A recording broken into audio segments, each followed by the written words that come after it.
What's going on, everybody? Welcome back to the channel and welcome to episode 33 of Movie Fanatics. My co-host needs no introduction. He's right here. How you doing, man? Doing good.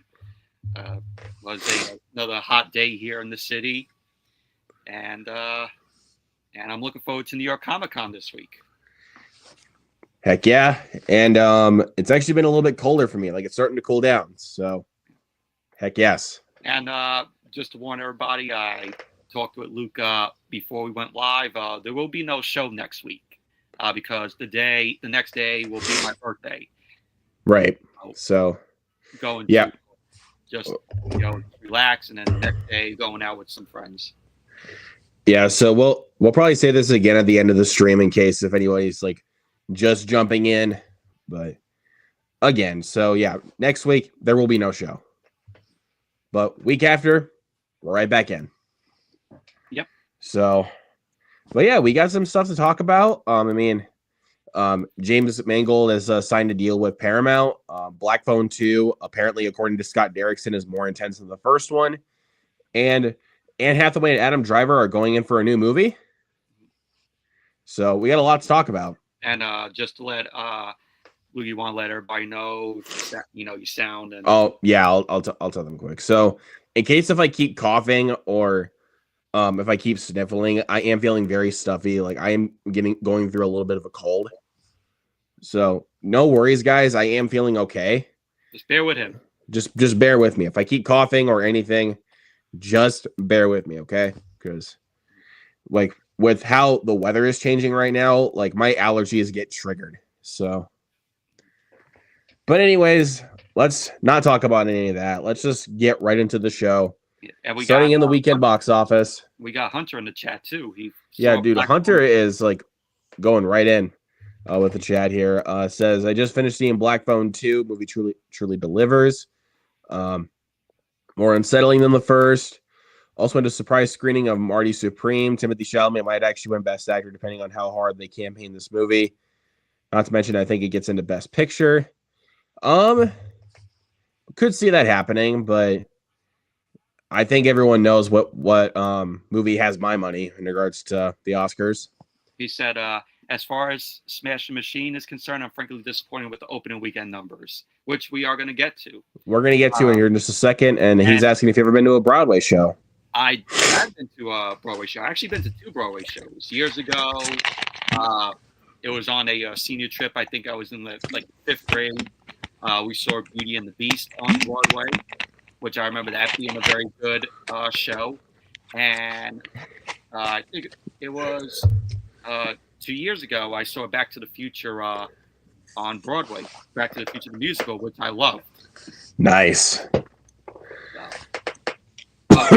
My future Broadway shows I want to see would have to be The Lion King, and I want to go see the Michael Jackson musical. I thought you were going to say Wicked because, dude, Wicked on Broadway is fucking amazing. Like, Wicked. I've actually seen the show on Broadway. And Wicked as well. So. But those are the 3 shows that I want to check out. Especially that we got Wicked for Good coming out next month. There you go. And I thought that tickets would go on sale today, but they haven't even gone on sale yet. When they said that, kind of weird. When they said that tickets would be on sale today, might be on sale tomorrow, probably if I'm really thinking about it. And that's how they're trying to do their strategy. Anyways, let's just get right into it. Oh my god. So number 1 is the Taylor Swift album that clocked in at $34 million. Wow. I don't know what to say. My theater only played it for 3 days. Like they only played it from Friday through Sunday, and it's already gone. I mean, because I think it was just only like a 3-day release thing, and yeah. I had no interest in seeing it because I'm not a Taylor Swift fan. I know, like, come at me. I'm just not a fan. I am a fan of Taylor Swift. I did not see this. One of my friends from work said that her daughter saw it, and it wasn't that great. No, it was just the album, but just as a movie. which I don't really see that, honestly. Like, I And you don't know what see that like why that's necessary. like from hearing that, it kind of reminds me of The Weeknd's "Hurry Up Tomorrow." I mean, Prince kind of did the same thing back in the day, like Well, he with did, Purple Rain, Under the Cherry Moon, but and Graffiti Bridge. but Purple Rain is is a good movie. Not great though, but I mean, I actually like Graffiti Bridge quite a bit. I've Like, I mean, heard I mean, to be fair, I am a fan of Prince, so only Purple Rain's the only like watchable Prince movie. that's like the only like great one in my opinion. Like the other two, like are good but not amazing. But his concert film, Sign of the Times, is really fucking awesome. So, Hurry Up That's Tomorrow was not a great movie. 100% yeah, fuck that agree. movie. That Um, Hurry Up Tomorrow is my number one worst film this year. Probably my only worst film this year. I think that's because you haven't seen enough bad movies that I've seen. Like, you obviously did not see like Flight Risk or Strangers Chapter 2 or anything like Flight Risk, worse. Flight Risk is still on my watch list because I want to see how bad it is. Oh, it's bad. I want Trust to see me, dude. Mark. It's I bad. want to see Mark Wahlberg go, "Y'all need a pilot," so I could just laugh at it. But whenever Mark Wahlberg's not delivering over the top dialogue, the movie's a bore fest. So I'm just gonna warn you on that, there, buddy. And it's on Stars as well. Well, at least you don't got to pay to watch it like I did. Yeah. Hunter says we're good for good. Tickets are supposed to go on sale tomorrow. Okay, so yeah, it is tomorrow. And then Hunter says, I love Purple Rain. Hell, I love Graffiti Bridge. Dude, Graffiti Bridge, like that one's good. And he goes, I know Luke was going to hate Strangers Chapter 2. Well, I thought it was going to be his favorite movie of the year. Over one battle after another, motherfucker. Yeah. Well, speaking of which, let's just get right to it. 50% drop. Wow. It crossed $100 million, which is good, but that's still kind of disappointing. It's a long film. It has great pacing, though, I'll tell you that. But the saddest part is that this Friday, because of the fact that Roofman and Tron Ares are coming out, I guess they're pulling it from your theater. My theater's pulling one battle after another, and that fucking pisses me off. So my theater's gonna pull what I think is the best movie of 2025, but they're still keeping one of the worst movies of the year. Your theater should extend and get more. Like this movie deserves more time in theaters than Strangers Chapter 2 ever does. Hunter says when Luke shoots the birdie, he means business. He's not wrong. But one battle after another, it's still my favorite movie of the year. Like nothing's gonna top this. Like I don't see it happening. So it's still pissing me off that my theater's pulling it already. But I heard it's shot on VistaVision. Dude, it looks so good on the big screen. It looks so good. Like they tried to make it like it was shot like in like the 60s or the 70s with that type of quality. Even though it still takes place during modern times, like it still looks really good with VistaVision. So, but yeah, I'm still really mad. My theater's already pulling that one. Like I said, your theater needs to close down and extend the theaters and put more movies in it, instead of just having two new releases and then pulling one that's still in theaters. Like one in particular that is actually a good movie. And like, I don't know, man. I mean, I don't work at my theater, so I can't really judge on that. But at the same time, it's like, I would much rather you guys keep one battle after another and get rid of Strangers Chapter 2. But so they're pulling one battle after another, not Strangers Chapter 2. That makes no fucking sense, dude. Like, even though I'll say this in fairness to that, there was nobody there when my friend and I saw one battle after another. No one there. Wow. And there was 4 other people at my screening for Strangers Chapter 2. I guess probably the runtime turned them off. No, it wasn't early. It was early in the afternoon, so I can kind of give that a pass. But at the same time, that movie still deserves more money. I guess Hunter saw Tron Ares and he said it was good. I've heard morally mixed to negative about Tron Ares. And he said Roofman was a surprise delight. I've heard a lot of great things about Roofman. My friend from work said he saw it during the mystery movie last night, and he said it was good. So I'm looking forward to it now. But I'm just gonna say right now for my audience, you guys probably will not get a review for Roofman or Tron Ares until early next week, because I'm going to be out of town this weekend and I'm not going to have time to go see both movies this weekend. So I'm going to try to go see Roofman on Monday, and then I'm probably going to try to go see Tron Ares on Tuesday, or maybe I might just go see Tron Ares first and then save Roofman for the next day. We'll see. But clocking in third place for last weekend was The Smashing Machine, which is not great. Well, again, at my screening, there was not many people there. I think there was only like 3 other people there, which is kind of surprising. But I will say this movie was not awful. It was very good, but it's a one-time watch. Like, I don't need to revisit this movie. But with how this film is shot and how they try to make it look like a late 90s kind of movie, it looks really good on the big screen. I say this probably, from it not doing well, this blows its chance of getting nominated. Well, there's still other films that do bomb at the box office that are still up for Oscar consideration. I mean, One Battle After Another, like, that's still going to campaign for Oscars regardless of how well it did. So, but this was like The Rock's big chance to get an Oscar nod. I mean, I could still see it happening, but he won't win.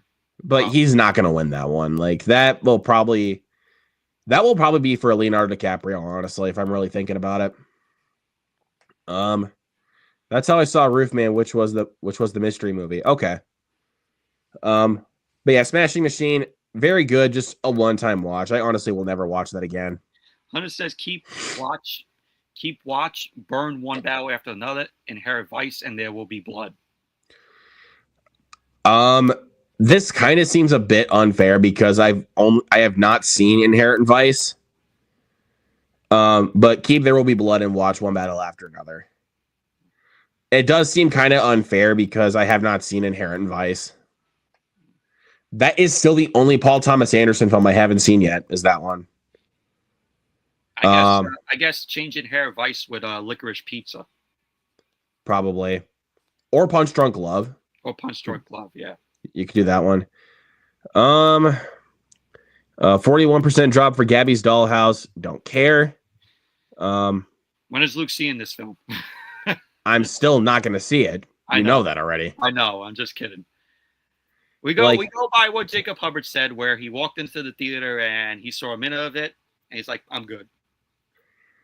I would much rather see Roofman like 10 more times than that one. And looks like this film is bombing. Yeah. Okay, replace Inherent Vice with Boogie Nights. I gotta say burn Boogie Nights, even though I mean that's not saying much at all because I mean I love those 3.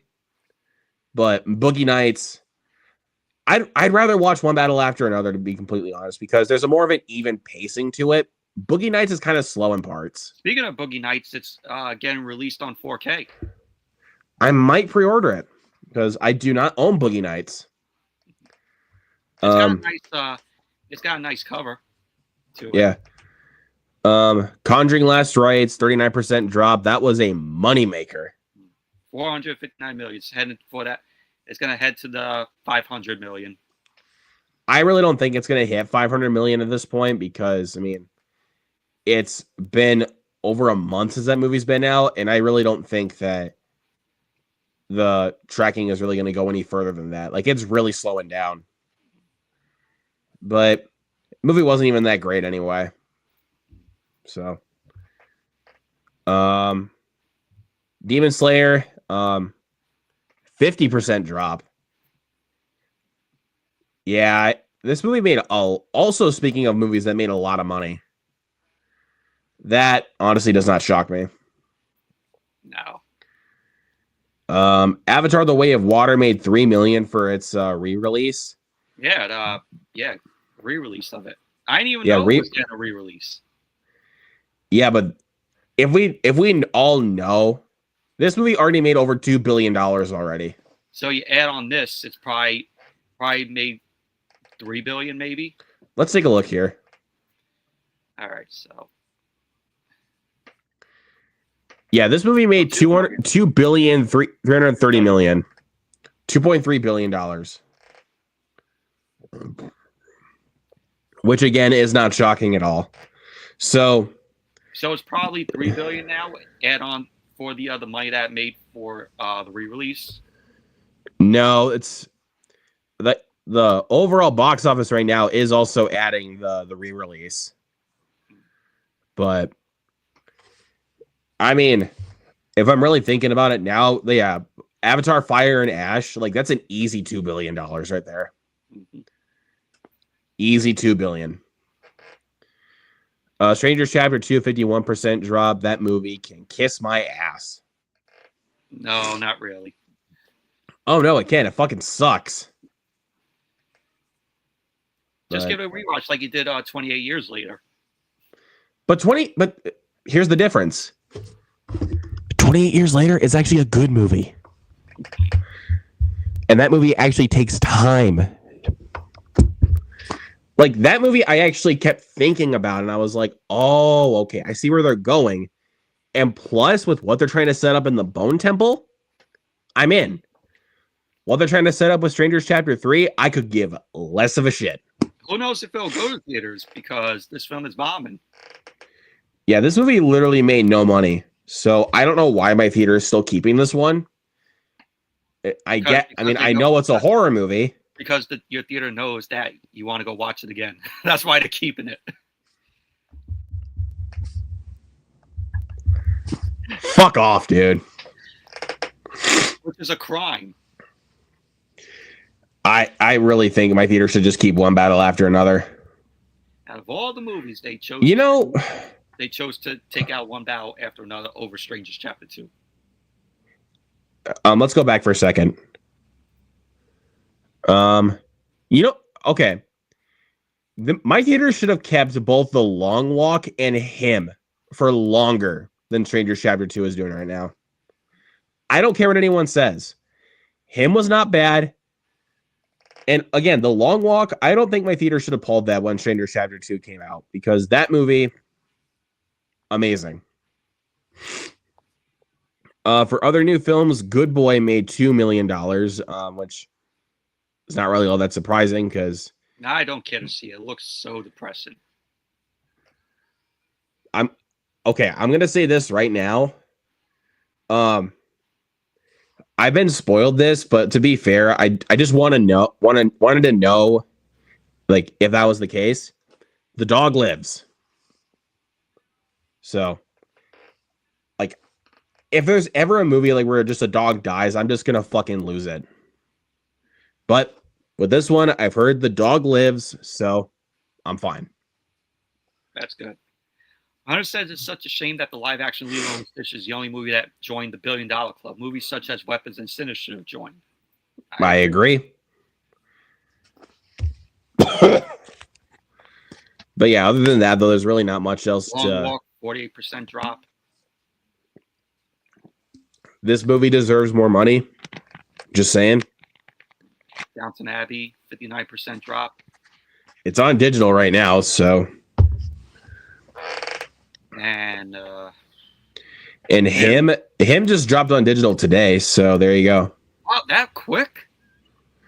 Dude, Universal's way too quick with dropping movies on digital. Universal. They released the film in theaters, and then the next month, it's already on digital. No, within like the next couple of weeks. The next couple of weeks, it's on digitals. Calm down. Like actually give your movies more time. Yeah, it's like they don't give their movies time to do well. I mean, yes, I know him was not very well received, but give that one a little bit more time. Universal needs to stop doing this. They did the same thing with Nobody too. Like, release it in theaters, give it a couple of weeks, already on digital. It doesn't make sense. It really doesn't. Casper re-release made 802,000. Bone Lake made 830,000, which again, that movie did not really. Wow, that's crazy. That movie did not even make $1 million. Wow, That is a crime. I kind of wanted to see it though, but I theater didn't play it obviously, so I'm not going to be able to see it until digital. Weapons 66% drop. Well, it's on digital, so I don't know what else to say. And next Tuesday it comes out on 4K. There you go. Along with there's your birthday gift. Yeah, along with Fantastic Four. There you go. But yeah, that's honestly about it. Yeah. I want to see the. That's about it that we can really talk about. Wow. Yep, this movie made no money. Yeah, it's sad because I enjoyed the film. But yeah, so that's it for the numbers. That's it for a weekend box office. But this week we have and Tron Ares. I think one out after another will be the number one. I think Roofman would be the number two, and Tron Ares would be probably like 3 or 4. I just don't see Tron Ares doing that well. I don't think it's going to do that well, but if you really think about it, one battle after another is still not doing great.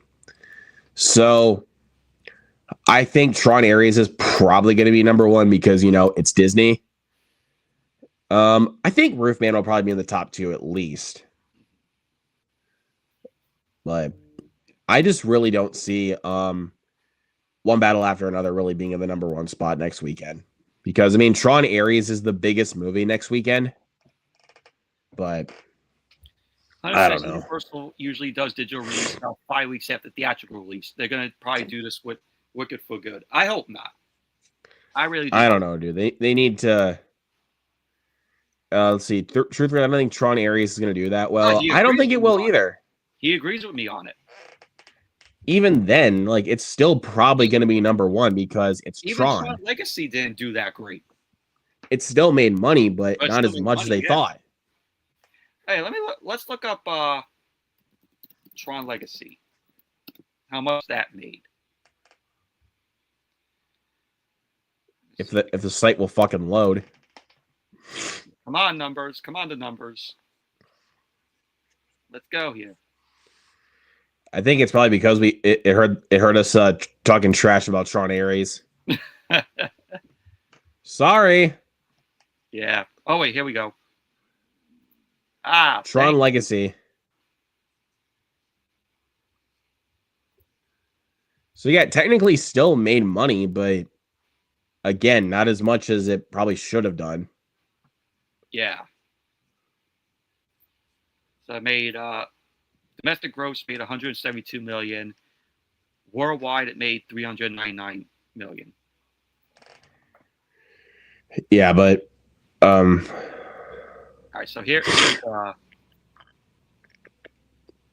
what it made internationally: 227 million. So yeah, it didn't do like great. Yeah, but it still made money regardless. The budget of it was 170 million. That's actually kind of shocking. Mm-hmm. So it kind of how much is the its money? Hold on, I'm actually gonna look up the budget for Tron Ares. I think Tron Ares they spent more than Legacy. No, less. Oh wow. 150 million. So maybe I see this film making maybe 80 million. It's still not going to do great, though. I already know that. I mean, we have a pretty stacked October. I mean, next week is Black Phone 2. So, Mm-hmm. and I think we already know that movie's going to do like massive numbers just because it is October. It's gonna be And it's gonna be the number one next weekend. and plus it's going to be the biggest horror movie that's being released in October. Mm-hmm. Which, by the way, let's just go ahead and get right into it. Talk about what Scott Derrickson has said about the film. This film did premiere at Fantastic Fest a couple weeks ago. I've heard mostly positive about this one. Mostly positive. But for the people I've seen review the film, they all agree that the Nightmare on Elm Street stuff is awesome. Hunter says, I think maybe by the time it finishes its theatrical run, Tron Ares makes 85 to 100 million. I don't know about that, but it could. The best I see it going for is at least a little close to or a little over 200 million. That's like the furthest I can see it go. But Black Phone 2, I really see making a lot of money this Halloween season. Because, I mean, the first film made a crap load of money, so I can really see the sequel making a lot of money too. But I want to say this before we get into the article. Just because this sequel, if it makes a lot of money, do not make a third one.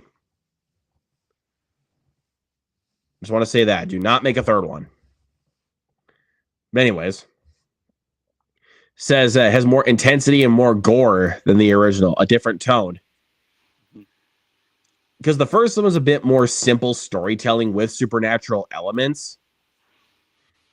But this one is, I've heard, is far more leaning into the lore and also bringing in the whole Nightmare on Elm Street factor with the grabber. Let's see. The reason I want to do a high school movie was that it has more interesting emotional stakes, said Scott Derrickson. Which, okay, that's actually interesting to hear. It requires a different tone than a middle school coming of age supernatural movie.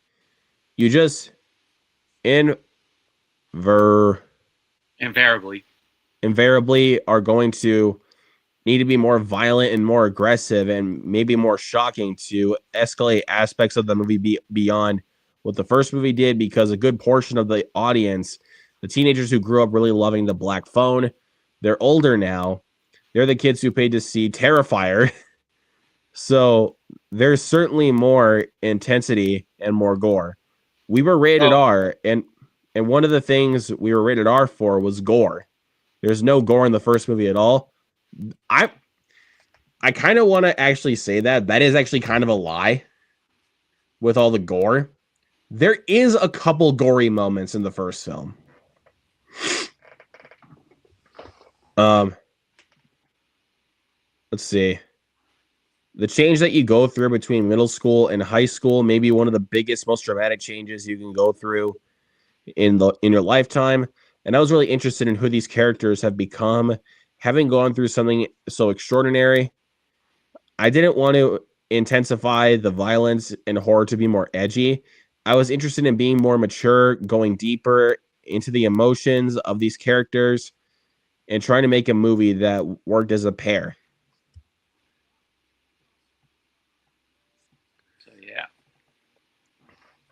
So yeah, I can really tell that Scott Derrickson is really confident in the sequel.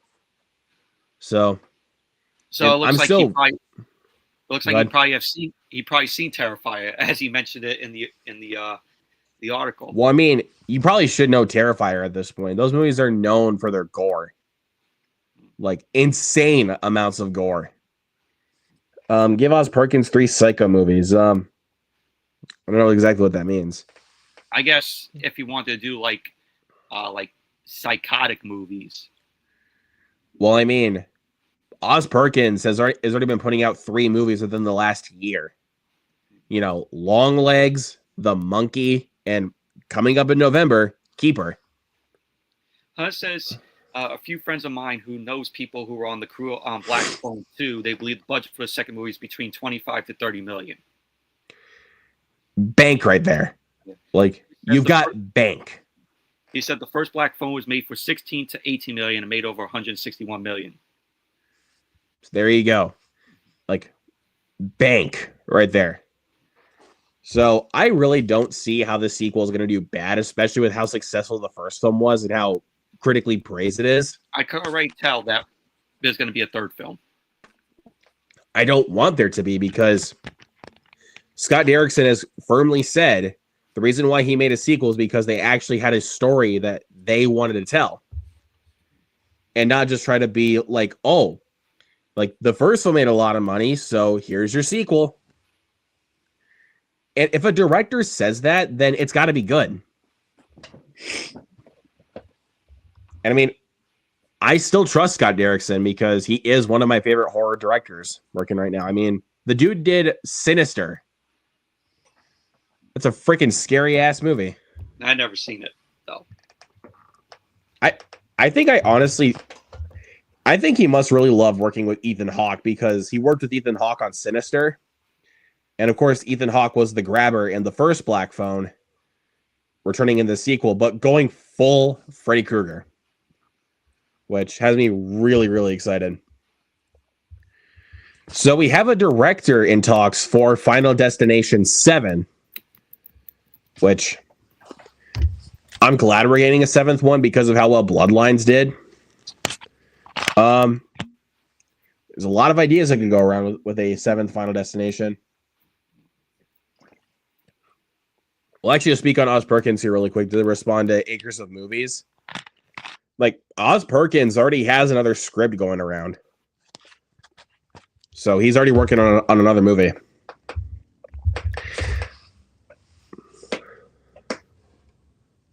Okay.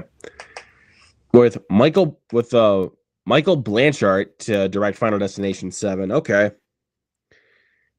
I'm not really familiar with this guy's work. But let's go ahead and take a look. He did a short film called You're Dead, Helene. I have never even heard of that.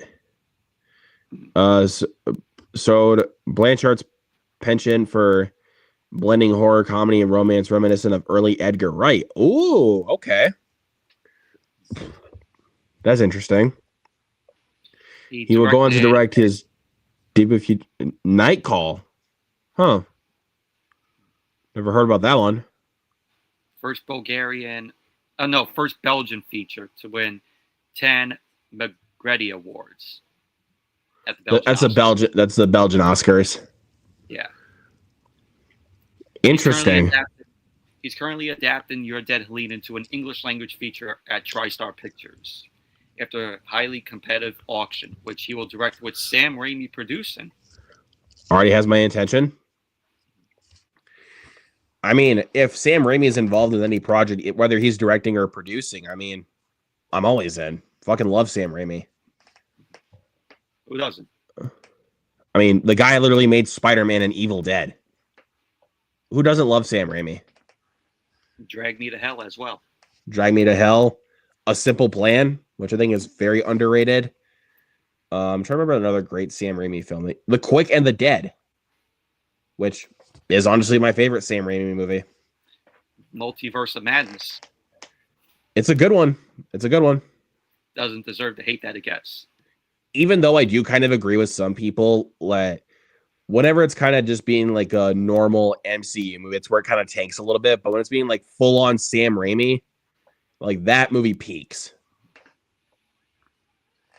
Yeah, just kind of going over a little bit more about the history of Final Destination, especially with Bloodlines. Yeah. There we go. So, but I'm a fan of the Final Destination franchise. The only one I really don't like is the fourth one. But Bloodlines is my favorite. So, I'll just say truthfully, I haven't seen Evil Dead. However, I'll be watching them for the first time this Halloween season. I haven't seen the Evil Dead films as well. Dude, if I'm really thinking about the whole franchise, I mean, none of them are bad, but I really think you're gonna like Evil Dead 2. Like, it's like an awesome balance of horror and comedy, even though there's a lot more comedy in Evil Dead 2. But Army of Darkness, full on comedy. But now let's go into a movie that got delayed, which is unfortunate. A Quiet Place 3 has been delayed. Yeah, which I haven't seen first two. Well, you also haven't seen Day One. And Day One, yeah. Which I heard they're good. All of them are good. I'm one of those people. I think I actually prefer the second one just a little bit more than the first one.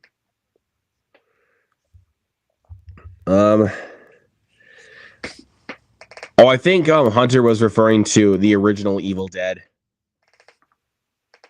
Okay. It'll be later in July 20. Yeah, that's why I was thinking that maybe he hasn't seen the original Evil Dead because of the fact that he said he loves Army of Darkness. But now Quiet Place Part 3 will be in theaters on July 30th of 2027. I thought it was supposed to be scheduled for a July 2027 release. Oh, July 9th was originally. Wow. So it's not that far from its initial release. And this will be the fourth film. Technically fourth film, but like third film in like the main franchise with Emily Blunt. So. Yeah, so. Pretty much saying, about the films. Yeah. And then there's the teaser poster that John Krasinski posted on Instagram. Yep. But yeah, John Krasinski directed the first two, and I think it was what's his name? Michael Sarnowski, the director of Pig, directed Day One.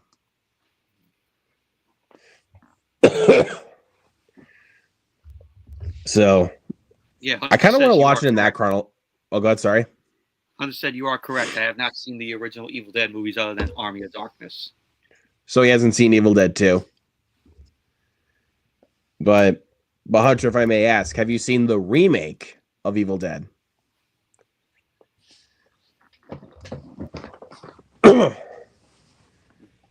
But yeah, like I said, I love the Quiet Place films. I mean, the second one's my favorite. Even though the first one's fantastic, I do really like Day One. It's just I wish we got a little bit more backstory on the monsters.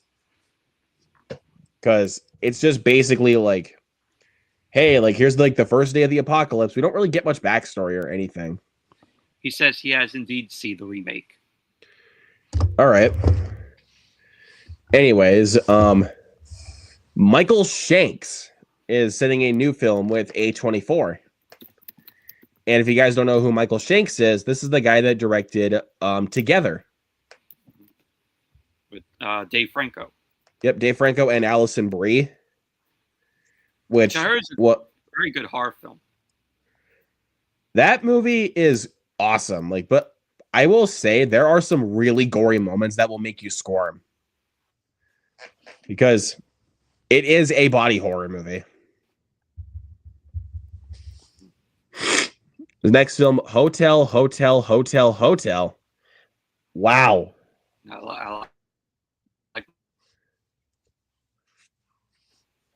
Oh, you're kind of bugging out there, dude. Say that.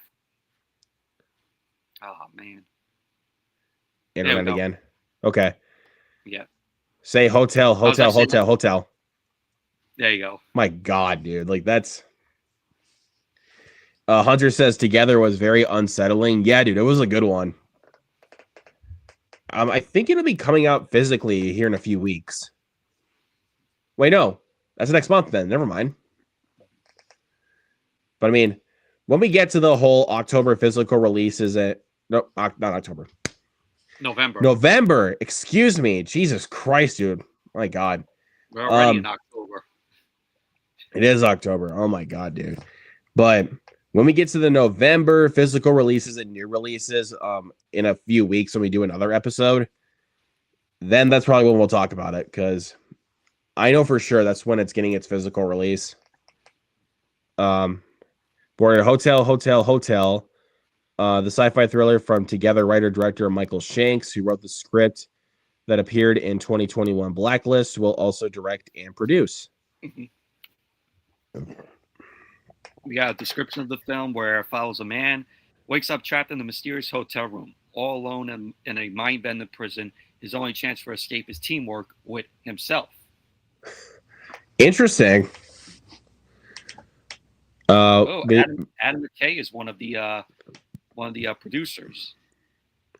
Interesting. Never would I have thought the guy who directed Anchorman would produce this movie. But was one of the big winners. Oh God, sorry. It says right here, Together is a body horror comedy. Is it really a comedy?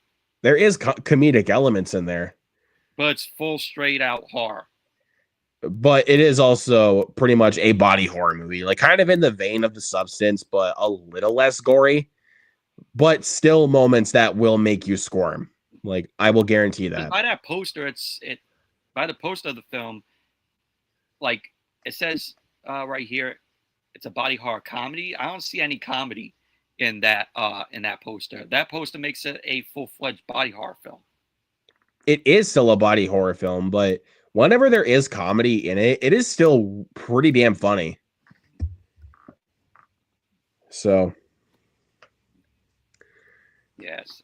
But we all know the controversy that surrounded Together with this whole lawsuit, because apparently there was another film that apparently was the same premise and idea of Together, and they said, Together, you copied us, so we're suing you. And apparently Michael Shanks had actually submitted the script in 2019. So we still don't have any lead on the case or anything. Agerson Movie says, who should be the next Iron Man? I have no idea. Yeah, I can't think of one. He says Oz Perkins lost out on the bidding for Texas Chainsaw Massacre rights. Okay. Keep Watch Burn, The Substance, Together, The Black Phone. Hunter knows my keep. That's The Black Phone. Easily. I can't say because I only have seen The Substance, which I enjoy. This one's kind of tough. Michael, you're probably going to hate me for this. I'm going to say Watch Together and Burn The Substance. I mean, but hold up before you come at me. The Substance is great. I think the movie's too long. Like, that movie is nearly 2.5 hours. It is. Together is like about 1:40. I'll be like, I'm leaving. But just watch Together. Like, please do. Just watch that movie. Who would be best for the next Norman Bates? Well, we did kind of see that with Bates Motel. Bates Motel, yeah. We had Freddie Highmore as Norman Bates, and he was a fantastic Norman Bates. But no one can beat Anthony Perkins' Norman Bates in the original Psycho. No. Like, no one can beat that. I mean, Vince Vaughn tried to do that in 1998, but failed miserably because it's literally a shot-for-shot copy-paste of the original Psycho. Terrible. Easily. And I don't think Vince Vaughn really fit the part of Norman Bates at all. He did it for the paycheck. Like, I'm okay with Vince Vaughn wanting to try more serious work. I mean, he did kind of get a bit more serious role in the Lost World Jurassic Park, which he did a good job in. Much better movie. Again, much better movie. That's true. But the part of Norman Bates, though, no. Yeah. And they shot that all in color. I mean, I even though, to be fair, like, I mean, in the we pretty much shoot everything with color now, like most of the time. I know, but Psycho, like being remade as a copy in the 90s, it did not need to be in color. I mean, because we all watched Psycho in black and white. It was originally intended to be in color, but Hitchcock was like, "No, I want to shoot it in black and white." Because there you go. Not in color. In the shower scene, it would have looked silly because if you shot in color, like he said, they used like chocolate syrup. Yeah, it wasn't blood. That wasn't blood. They used chocolate syrup for the blood. So if he shot that in color, it will look silly. That would look terrible. Yeah, it would look terrible. In black and white, you could tell that, it's blood, and it doesn't look like chocolate syrup. Exactly. But Hunter says trivia fact: the Dennis Quaid role in The Substance was originally written for Ray Liotta prior to Ray's death. I did not know that. And Dennis Quaid did a good job. That's his best performance in a long time. Yeah. Like, I don't think he has delivered like that good of a performance probably since Soul Surfer. But dude, he was so good in The Substance.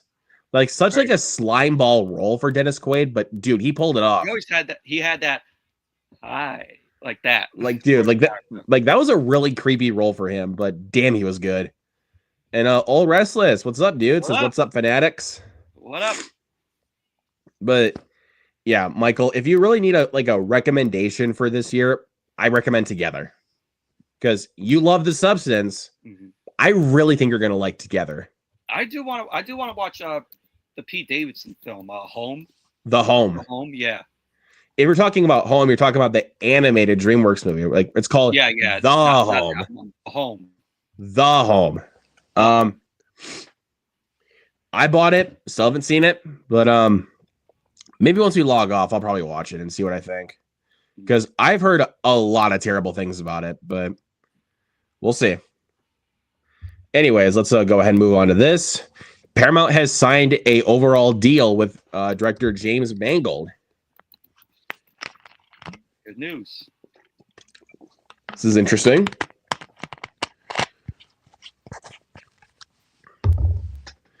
Let's see.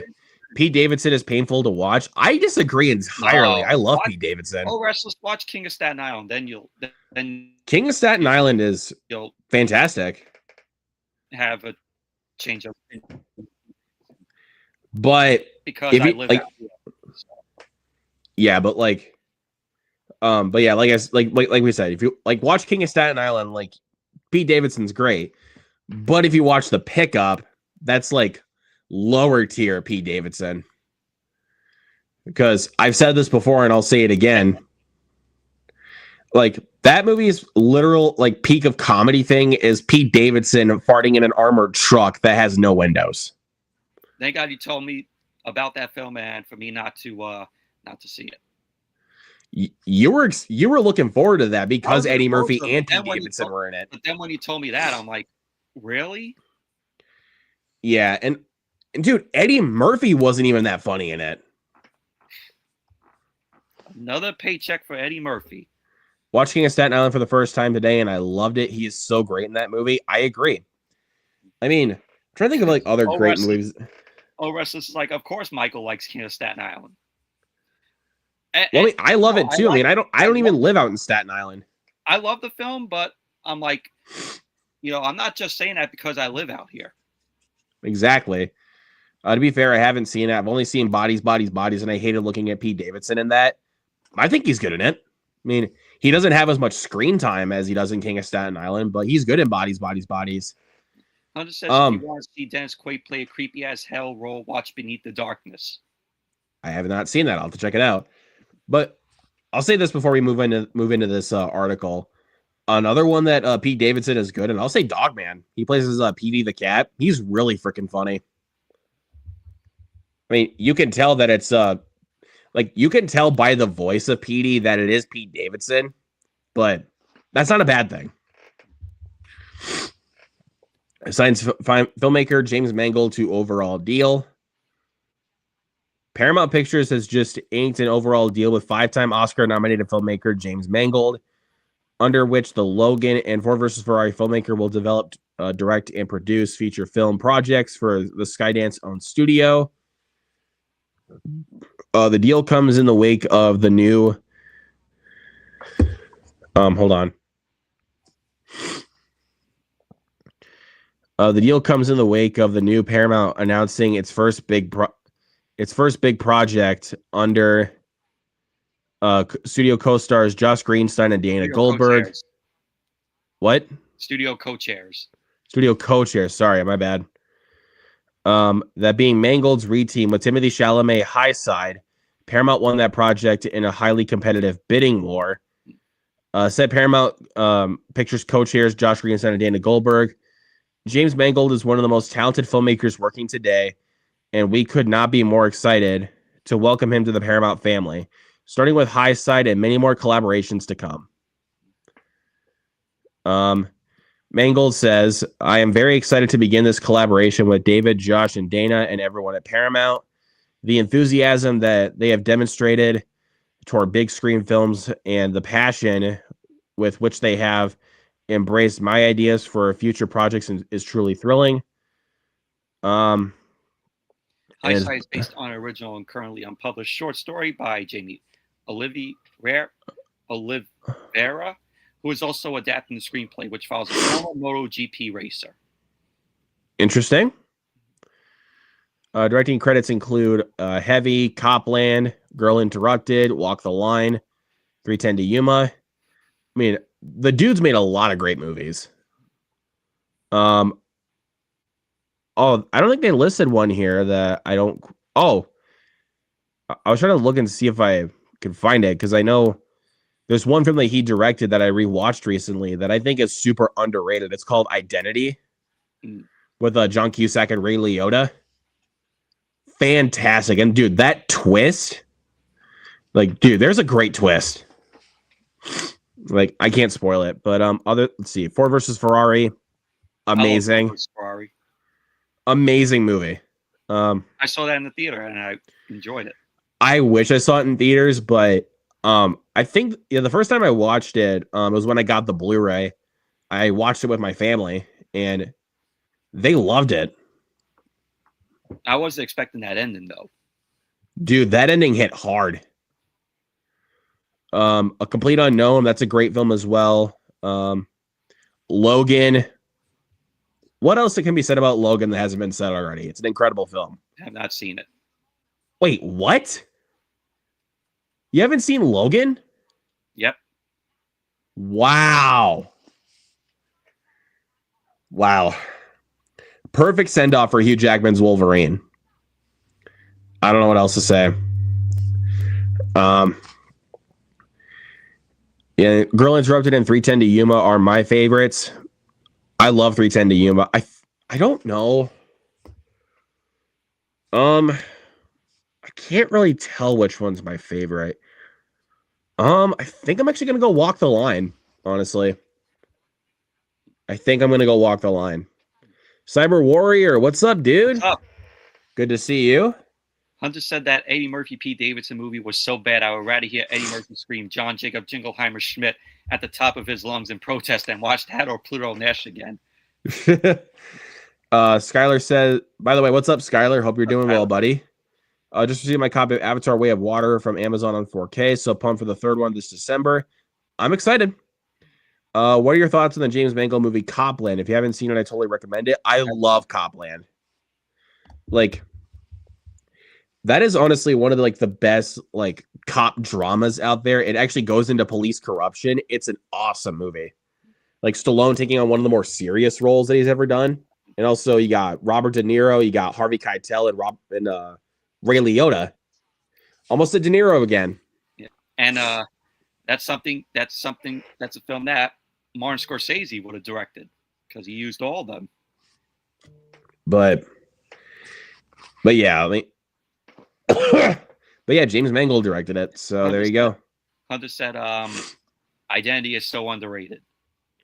Yeah, dude. Identity is so great. As Girl Interrupted 310 to Yuma are my favorites. We did talk about that already. Luke's still surprised when Michael hasn't seen the film. I'm really surprised he hasn't seen Logan. Skylar told me to watch Logan. And Hunter says, holy shit, Logan is such an emotional yet perfect send-off for Wolverine. It's amazing. I have Copland. I watch it regularly. Dude, Copland's great. Stallone got fat for Copland, too. Wow. But yeah, I think that's pretty much it for this topic here. But this is an interesting deal that James Mangold is signing for. Good on him. Deserves it. So Excuse me. But anyways, let's go ahead and move on to next topic. So, Jason Bateman is in talks to direct a little movie called The Partner. Now, I don't think I've seen Jason Bateman. Wait. That's kind of a lie. I was about to say, I don't think I've seen him direct anything. I've seen a movie called Bad Words that he directed.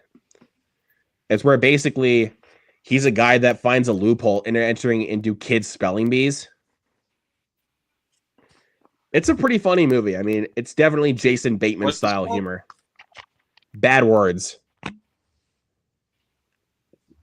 Yeah, I've heard of Bad Words. Yeah, I did not know for the longest time that Jason Bateman directed it.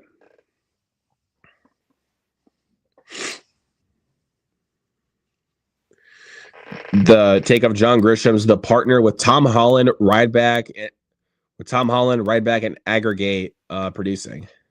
But The Partner is based on a book. Yep. When he said John Grisham, I was like, yeah, I can definitely tell that it's based on a John Grisham book. Like I love John Grisham as an author. I've read a few of his books. Speaking of Bateman, have you seen that movie that he did with Taron Egerton? Oh, go ahead. Sorry. I know they did The Rainmaker. Coppola directed it. Yep, Francis Ford Coppola. John Grisham's book. Great book and great movie. I think my favorite John Grisham film, I think I'm going to go with The Firm. Not because I'm a Tom Cruise fan, but I think it's honestly a really interesting deep dive into like the lawyer community. Like it's an interesting movie, like a really interesting thriller. But what movie did Jason Bateman star with Taron Egerton? Carry On. The Netflix movie that's basically Die Hard in an airport. Oh. Where Taron Egerton plays as a TSA guy working in this airport, and Jason Bateman plays as this terrorist who's trying to get this like device onto the plane. So he's trying to like basically take advantage of Taron Egerton and try to get this device on the plane and through TSA. So speaking of the Rainmaker, they just made a TV show. I did not know about that. And Skylar Street says, Luke, do you like The Green Inferno? That's the Eli Roth movie. It's all right, but that movie, even though you guys know I love gore in horror films, that one was a little bit too much for me.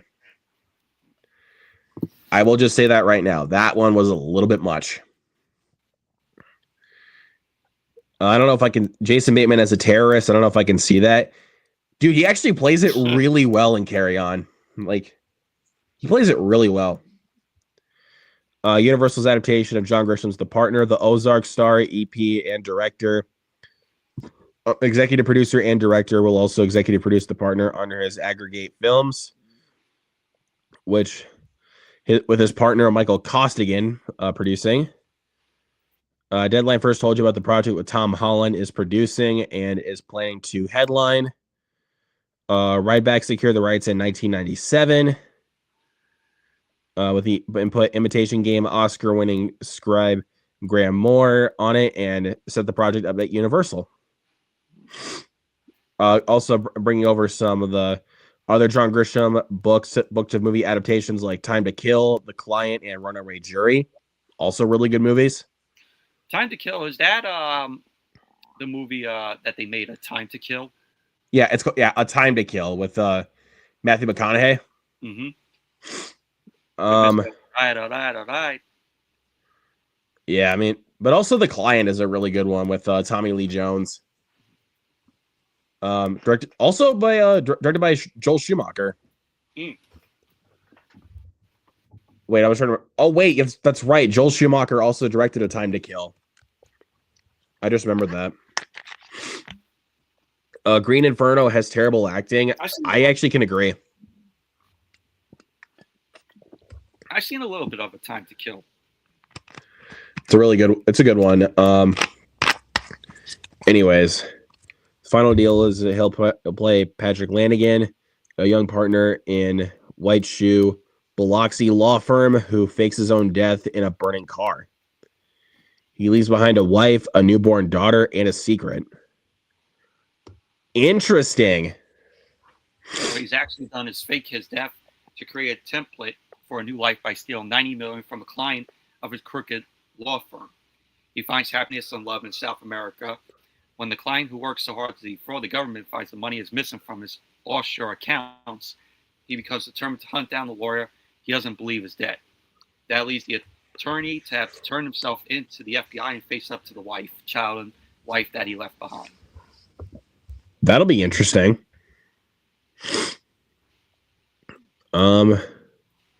Taking a look. Yeah, it's kind of just going over career stuff, like with Jason Bateman. An actor that has played against type twice is Matthew Broderick. He played a morally ambiguous high school teacher in Election and an unsettling corrupt pharmacist in Painkiller. Election I have seen. I've never seen Painkiller. I've never heard of Painkiller.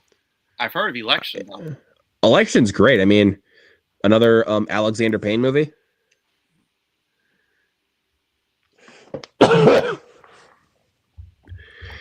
All right, next up, we got some casting for Super Troopers 3. I did not know that they were doing a Super Troopers 3. Just like for the longest time, I never knew they were going to do a Super Troopers 2. Which, by the way, I'm going to just go ahead and say it. I actually really enjoy Super Troopers 2. But it's not as good as the first. Like, I can admit that. It's not as good as the first.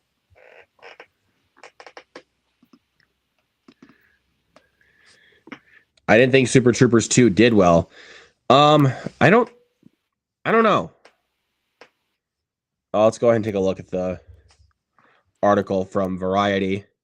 Starts filming as Brian Cox, Chase Crawford, and more join Broken Lizard cast. Let's go ahead and take a look and see. It says Marissa Coughlan, Nat Faxon, and Andrew Dismukes also joined the film from director Jay Chandrasekhar.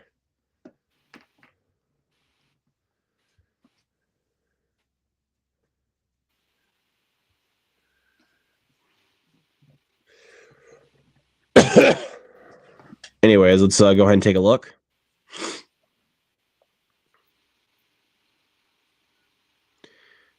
The Broken Lizard comedy team, Jay Chandrasekhar, Kevin Heffernan, Steve. What the?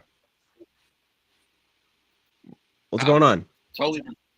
I on my end, I didn't see like it just went black. It's probably just your internet or something. Yeah. Let's get this article back. I guess it had enough buzz and made money. It didn't get like the best reviews, but it definitely made money because it's Super Troopers, and you know Broken Lizard has a fan base. Rest of the group will reprise their roles. Who also, let's see, Chase Crawford and Andrew Dismukes as Coy Burns. Principal photography on the pic will commence later this week. Let's continue looking. Super Troopers made $31 million on a $13 million budget. Okay.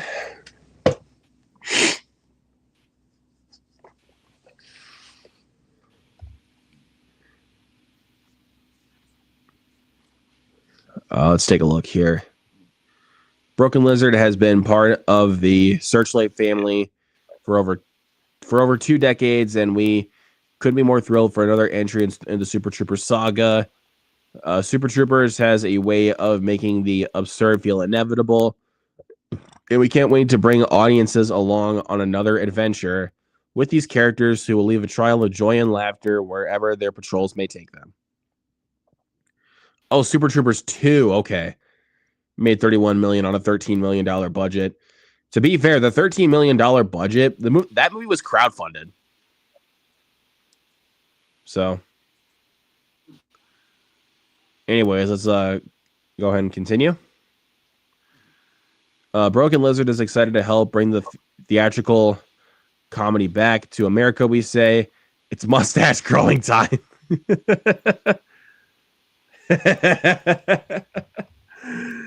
Oh man, I love Super Troopers. But I haven't seen the films though. I mean, I hear they're funny though. The first film is fucking hilarious. Like, the first one is one of my favorite comedies of all time. The second one is not as good, but I still think it's really funny. Because, I mean, to be fair, I actually am a fan of Broken Lizard. I mean, I love Beer Fest and the two Super Troopers films and Club Dread. Love those movies. Stephen James is going to play Carl Weathers in I Play Rocky. And we got another casting for I Play Rocky, which I saw today. Not only is Stephen James and Carl, not only is Stephen James going to be in the film, but Matt Dillon is going to be in the film as well. Interesting. He was casted. All right. Let's go ahead and take a look.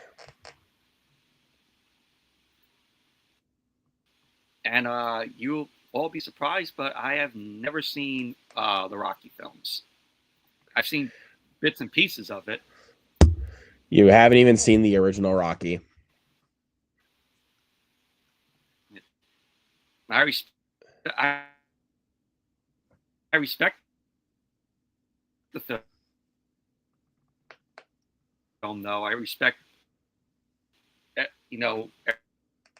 everything it's done for the film business. Yeah. Okay, let's go ahead and take a look here. So, coming to us from Deadline. Let's take a look and see what else we got.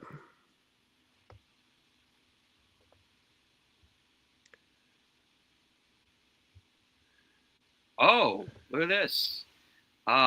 Peter Farrelly is going to be directing this. Peter Farrelly is going to be directing, which is being made for the theatrical release. James will play Carl Weathers, Sylvester Stallone's co-star in the boxing franchise, which he architected, as previously announced. Ippolito, I think it's how you pronounce it, is set for the role of a young Stallone. Wait a minute. So, Peter Farrelly, who directed Dumb and Dumber, is going to direct this film? Yep. I think, Peter Farrelly also directed Green Book, which was a Best Picture winner. So, all the sequels suck, though. I disagree. Disagree entirely. Like, Michael hasn't seen Rocky. He has an aversion to the best films ever made. I'm not going to comment. But all the sequels suck, though. Again, I disagree. I actually think 2 through 4 are good. I do not like 5. But Rocky Balboa, that's really good. I really like Rocky Balboa. I Play Rocky tells the true story of an unknown actor with an unshakable belief that he wasn't just meant to write Rocky. He was meant to be Rocky Balboa. Told no at every turn, Stallone bets everything on himself, holding the line on playing the lead against seemingly impossible odds. The result is the ultimate underdog story behind the ultimate underdog movie. A professional football player turned actor, Weathers plays the iconic role of Apollo Creed, the heavyweight champion, antagonist to underdog Rocky. In the original Rocky from director John G. Avildsen, he went on to reprise that part in 3 more installments for his character's death in Rocky 4. Rocky 4. Yeah, it is Rocky. I know it's Rocky 4. Though Apollo's legacy has been carried forward by Michael B. Jordan, who stars as boxer's son Adonis Donnie Creed in MGM's recent trilogy of Creed films released by Warner Brothers. I don't really see much else. Cultural touchstone. I was going to read that really. I'll just go ahead and read that really quick. A cultural touchstone that established Stallone as a Hollywood legend. The Rocky franchise, distributed by United Artists and later MGM, remains one of the most iconic and financially successful sports franchises of all time, with $1.7 billion in grosses between the original films and their Creed spin-offs. Awesome. And here's the role that Matt Dillon's going to play. Stupid ad. He's going to play Frank Stallone Sr. Interesting.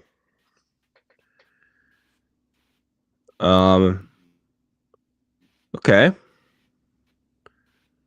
So Stallone Sr. was a hairdresser who, through the course of his life, would wound up opening a series of barbershops, Says salons, here and that uh, uh, Stallone Sr. was what? and beauty schools across the East Coast. Huh? Across the East Coast. In the doc, Sylvester remembers, my father was Rambo in reality. Nothing was ever settled verbally.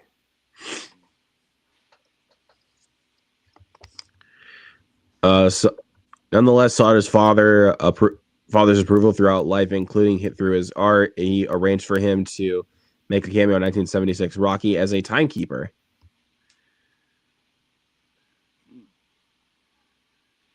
Yeah, there's really not much else to talk about, Yeah.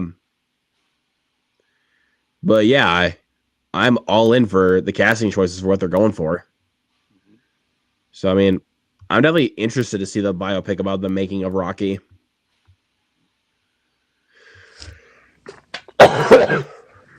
Cyber Warrior says, I grew up wanting to look like Rocky Balboa. I think a lot of people started working out because of the Rocky training montages. I I did mean, actually, go I ahead. did actually go to the Rocky Stairs in Philly last year, which that was pretty cool. And when I got to the top, I was like, I was already like out of breath. I was like, I did not know that there were that many steps. And So, how he's running up the steps. I'm like, wow, I don't know how he did that. like you got up And then those steps and you couldn't even do the famous Rocky pose. Like I did do the Rocky pose when I got down the steps. oh, it's supposed to be at the top of the steps. There's a I did see the Rocky statue. I got a photo with it as well. nice, but yeah, the casting choices that they're going for like Sylvester Stallone, Frank Stallone Sr., and also Carl Weathers. I'm really excited to see what they do. All right, next up, so Adam Driver and Anne Hathaway are starring in a film called Alone at Dawn, which is going to be directed by Ron Howard. But just want to show you this statue. There you go. And here's the steps. Nice. Yeah, dude, that's a lot of steps. Yeah. I was like I was doing like him running up the stairs, and right when I got to the top, I was already out of breath. I was like, fuck, how does Stallone do it? Dude, he must have been working out hard if that's the case. But yeah, like I said, so Alone at Dawn is going to star Adam Driver and Anne Hathaway. And like I said, it'll be directed by Ron Howard. Yeah, I like that Ron Howard's directing this. Well, I also kind of like that Ron Howard's trying to do some more like different movies. Yeah. At Dawn from Ron Howard and Amazon MGM Studios.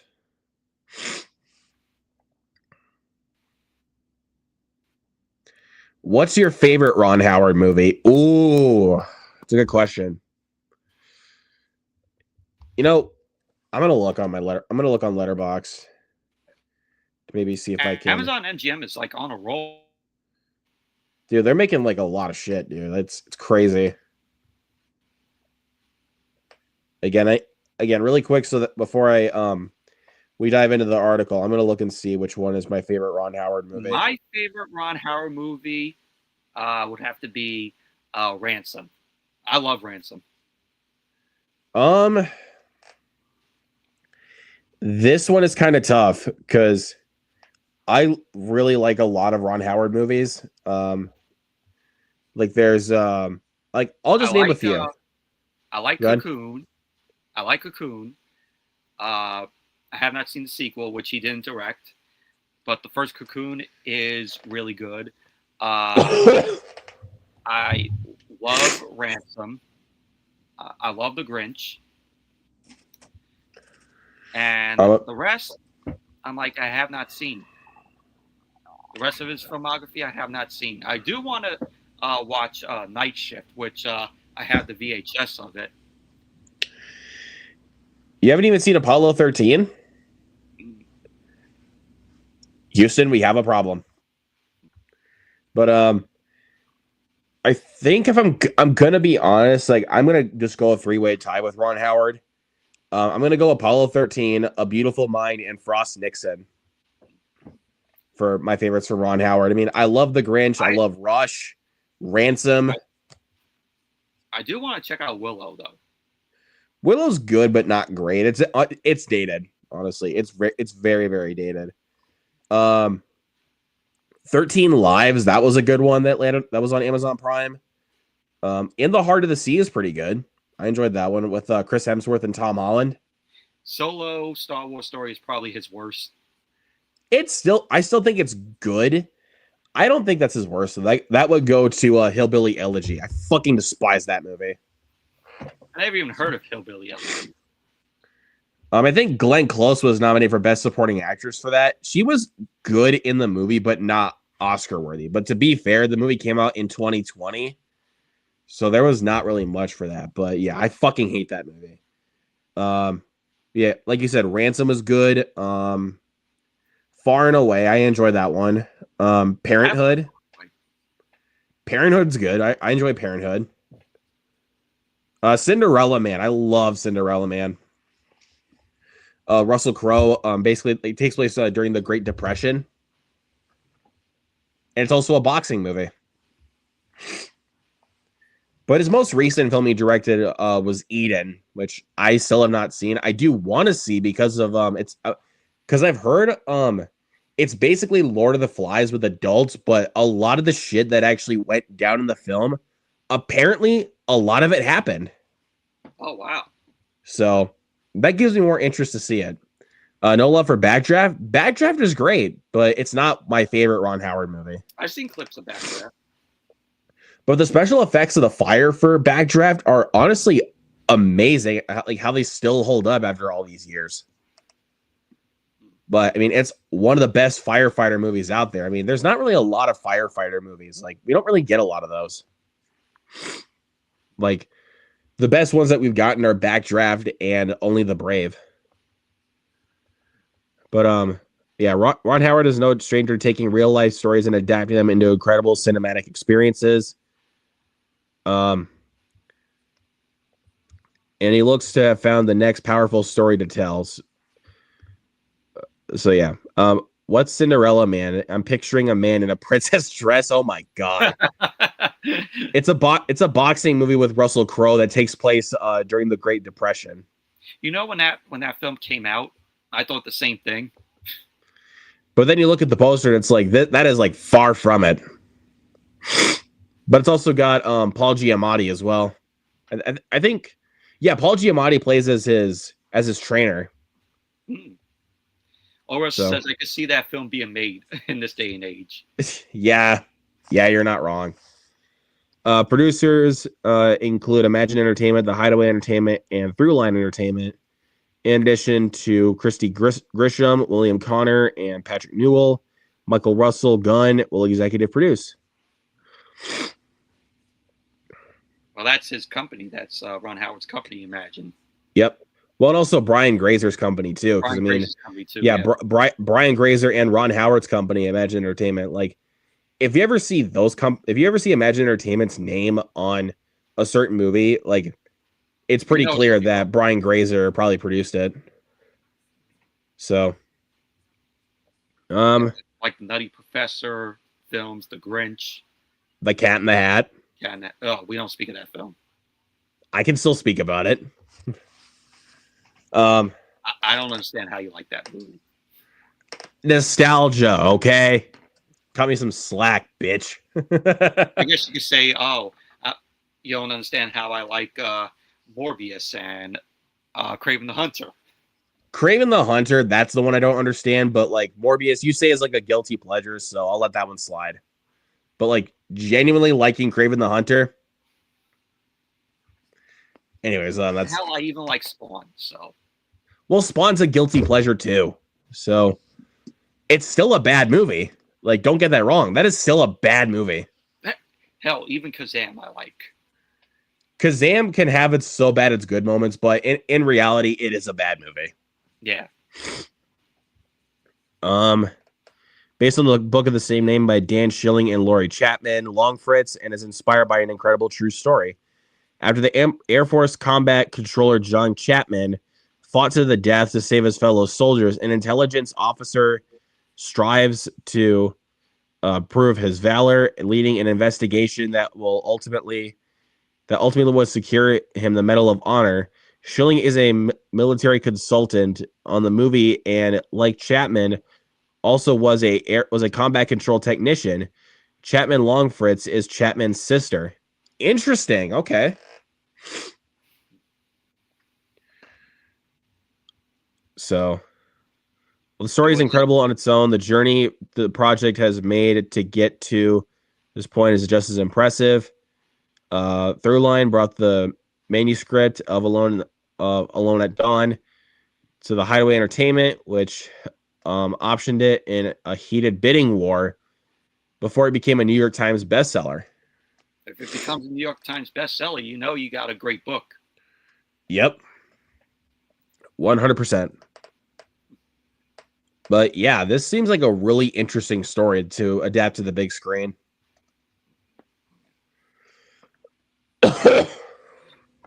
Wrestler says,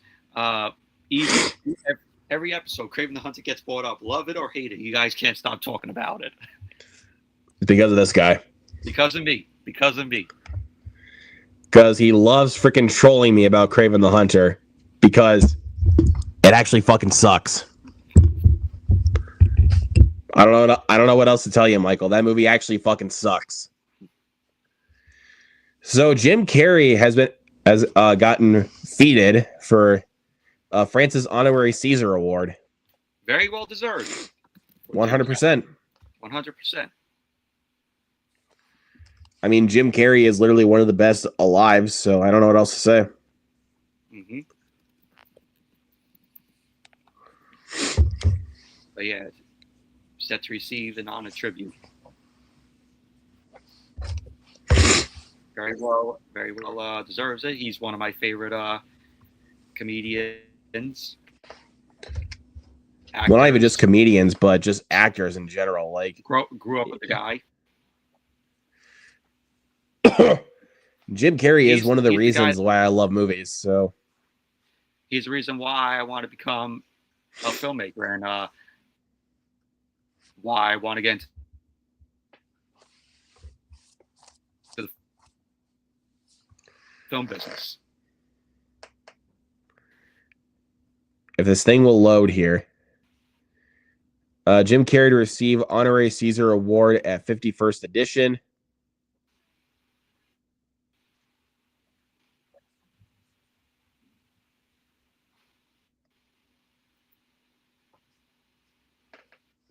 Let's go ahead and take a look. For a tribute to Caesar Awards, France's equivalent to the Oscars, the ceremony, which will take place on February 27th in Paris, which pays tribute to career achievements of artists and filmmakers. Who's been handed out to Julia Roberts, David Fincher, Christopher Nolan, David. Why do they have David Fincher on there twice? Do you not notice that? They got David Fincher on there twice. So it's... Huh. Oh, boy. Technical difficulties, people. Yeah, this is honestly nothing new when it comes to movie fanatics. Always technical difficulties.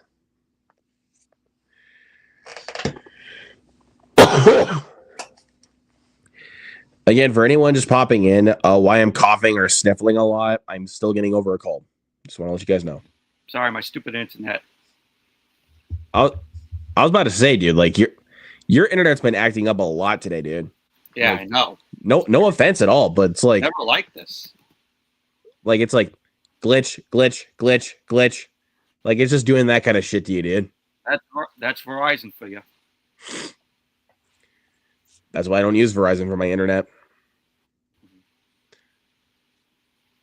But Old Restless says usually it's Luke's mic. That is true. yeah, go back. That is true. But And yeah, and now it's my internet. now it's his internet. The tables have turned. Apparently so. But yeah, like for the last couple of, at least for like the last couple of streams, my mic hasn't really been going out all that much, which is kind of crazy. The tables have turned. Yep, yeah. The tables have definitely turned. All right, let's just get back to this. Yeah, I got that one now. Yep. See, in this one, somebody actually proofread. Then in Variety, where they didn't proofread that, they put David Fincher's name twice. I was about to say, yeah, they put David Fincher's name down twice. So, included Julia Roberts, Christopher Nolan, David Fincher, Cate Blanchett, Robert Redford, and George Clooney. I didn't even know that this is France. This is France's Oscars, like their own version of the Oscars. It's pretty interesting. Like I never really knew that either. Yeah, basically kind of going over Jim Carrey's history of film. Okay, I'll read the quote. Our Academy said. His work on screen and off reminds audiences that cinema can do more than entertain. It can challenge, move, and even enlighten. That creativity and artistry need not be contained to just one medium. His journey embodies an unrelenting boldness, constantly pushing the boundaries of performance and art. I mean, like I said, who doesn't love Jim Carrey? We all do. Like, if you think about one of those like comedians where it's like, where you use the term like impossible to hate, you can't make me hate Jim Carrey. Like, no matter how hard you try to, you can't. Exactly. Like Jim Carrey and Jack Black are like the two actors that are like, it's hard for me to hate them. But well, you know, I don't know. They have their shares. They had their shares of hit and misses for movies. They do. But even then, they're still lovable in their films. Yeah. Even if they're not good movies. Like, especially Jim Carrey. Like, even though, like, I'm trying to think of, like, here, I'll actually look this up. So I'm not to continuously stutter. 100% agree, Cyber Warrior. Anyone who hates Jim Carrey does not know comedy. 100%. You could say the same for the classic comedians back in the day. Like, if you hate the Three Stooges, you don't know comedy. If you hate Abbott and Costello, you don't know comedy. If you hate like, I'm trying to think of like other classic comedians. Bill Murray. If like, you hate Lucille Ball, you don't know. Jackie Gleason's another one. Yeah. Old Restless. I'm the same way. I've never met anybody that doesn't like Jim Carrey. I'm trying to think of another one that's also. Oh, I got another good one. John Candy. John Candy, yeah. Dan Aykroyd. Laurel and Hardy. There you go. Like, we're listing off like old school comedians. Like, of course, this was like way back in the day. Like, if you don't like this person, you don't know comedy. Jack Lemmon, Walter Matthau. The Odd Couple. There you go. Or it's basically The Odd Couple and Grumpy Old Men dudes, basically. Like, but what do we mainly know them for? The Odd Couple. The Odd Couple. Michael J. Fox is a guy nobody can hate. Yes. Also. Yes, 100%. Trying to think of another one. I think I'll honestly go ahead and say it, even though his career was Very short lived, unfortunately. Chris Farley. Yep. Chris Farley, dude. I still miss the guy. Like, pretty much the films I've seen that Chris Farley is in, he's hilarious. Hell, Eddie Murphy's another one. Even though Eddie Murphy, like, for like the last, I'd say 20 years, that dude's kind of fallen off. Yeah. Even though he's made like comebacks with stuff like Dolomite Is My Name or Beverly Hills Cop Axel F, that dude has really been having a really rocky track record.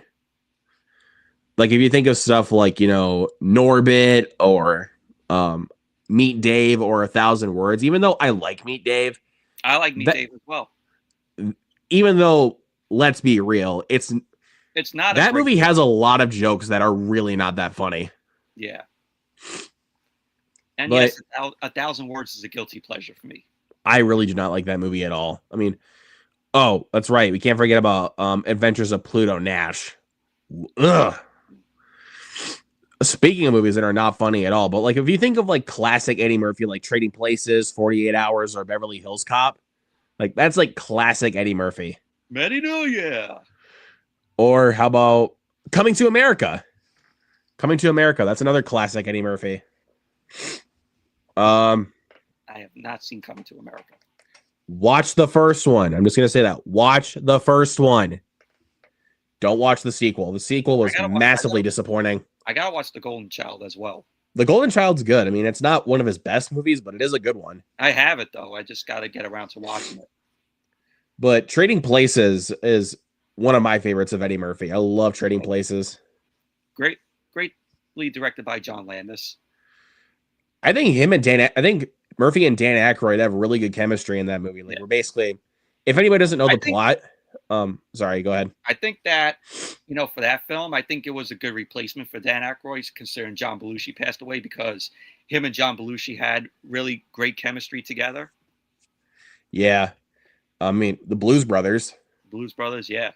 But if anybody doesn't know what Trading Places is about, it's basically Eddie Murphy and Dan Aykroyd swapping places between a poor black guy and a rich white guy. Yeah. So Eddie Murphy gets all the rich things, you know, like the rich benefits. He takes Dan Aykroyd's house, his mansion, and Dan Aykroyd becomes Eddie Murphy's character. Yep. As a homeless guy. And I'm going to say it right now. Like, I've also heard this debate about whether or not Trading Places is a Christmas movie. It is a Christmas movie. I mean, there's literally one scene where Dan Aykroyd is literally walking around drunk in a Santa suit. Yeah.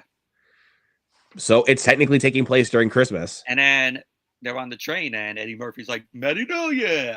Merry New Year. Where he goes to Paul Gleason, and Paul Gleason goes, Happy New Year. In this country, we say Happy New Year. I like when he goes, beef turkey time. Beef turkey. But then you're gonna get people that are too PC, where Dan Aykroyd's character comes into the room and he's all in blackface. Also, I want to point these comments out really quick from Old Restless. It's very Christmassy, and there even is a Christmas party in Trading Places. So it is a Christmas movie. You know, that's like the... That's sadly one movie I don't own, which I got to get. You should get that, because I think even though I do have the Christmas slate kind of set up already for what we're going to do for Christmas watch-alongs, Trading Places is one of them. No, I don't have Trading Places on that list. Ooh. If you want to do that one, I'll let you do it. Like, because I'll give you what I have planned really quick for the Christmas watch-alongs. Let's see. So I've got Terrifier 3. That's kind of obvious. I'll pass on that. Violent Night. And I'm counting this one as a Christmas movie because if you think about the robbery scene and also where the film when the film takes place, Novocaine. Novocaine is technically a Christmas movie. I mean, even Jacob Batalon says in the movie, it's a Christmas miracle. So there you go. So that's like the Christmas movie slate I have set up. But yeah.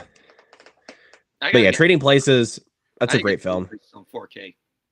Which one? Trading Places on 4K. I do have that on 4K. I think I got that for Prime Big Day deals last year. All right. So we got all those out of the way. Let's get right into it. Physical media. Right. So, Michael, you got a few things you want to show? 1 DVD and 4 VHSs. I'll just show the stack right now. I've got 7 titles. So I was supposed I probably will get I'm gonna get 5 more titles tomorrow, even though they technically arrived today at my parents' house. We're just not gonna be able to get them until tomorrow. Ordered some more stuff off of Amazon, but probably show that on another Hangout stream. But we'll see. All right, first one I got here. I got off of all these I got off of Whatnot. Dude, you seriously have an addiction with Whatnot. You have an addiction to Whatnot. You have an addiction with that really site. I really do. Because it's cheaper, like with the taxes and stuff, it's cheaper than what you get on eBay or Amazon. There you go. But this is a DVD I got off of there. Did I get this off? Yeah, I did get this off of Whatnot.